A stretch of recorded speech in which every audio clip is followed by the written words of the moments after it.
Birisi dedi meni gereksiz, yana birisi dedi meni kerakli. Yana birisi dedi meni vicdansız, yana birisi dedi meni iradeli. Birisi dedi meni ochiq yo'ruq, birisi dedi meni to'n qapoq. Birisi dedi obdan bola, yana birisi dedi o cho'qim chataq. Birisi dedi meni yaxshi, yana birisi dedi meni yolg'onchi. Birisi dedi saxtipas, yana birisi dedi meni aldamchi. Birisi dedi meni oqchi, yana birisi dedi meni ko'kchi. Meni bekla surishtirib ketding, men deyman sen cho'qim saqchi. Birisi dedi sen akmaydın, birisi dedi bana yakmaydın. Men deyman meni cemiyet şallamasa sen demişki yekleydin.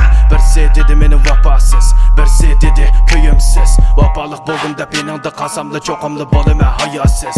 Buldu bu turmuşun gereksiz, közün yo'qolding izdereksiz. Hamma gulani man koydun mu hem, men mi kaldım koyar yüleksiz. Ko'nglimning yo'qdu yomonligi, belki bu ko'nglimning xatoligi. Keşit hem seher turup, tiligim tenning amonligi.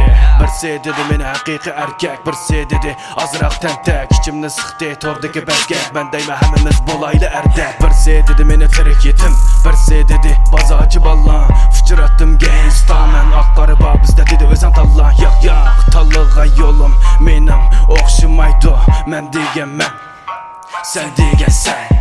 Tirishdim yomanda yiroq tudim men, sen mo biletding o menim o ham. Tirishdim so'zimga kirmadi tam ham, kechida boshig'i bo'ldim qo'yam. Ko'nglimni aslida edi o to'q, ko'nglimda qilchilik yomonlik yo'q. Bir umr kishiga yaxshi bo'lolmaydi, to'kay bo'ldilar raplerim o. Yolg'on vijdonliq odamdan qo'rq, oldingda fuchursa cho'qimni so'q.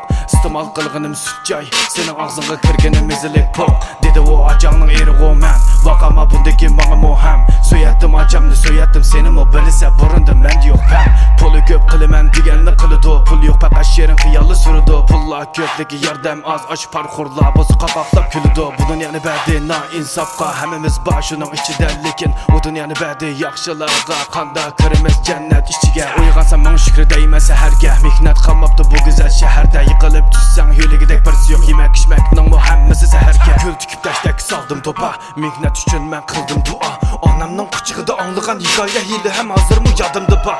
Yomon desa seni kulibli qo'y, faqat ichingda bilibli qo'y. Yaxshilik qil agar qo'lingda kelsa, yiqilganni mo yo'labmi qo'y.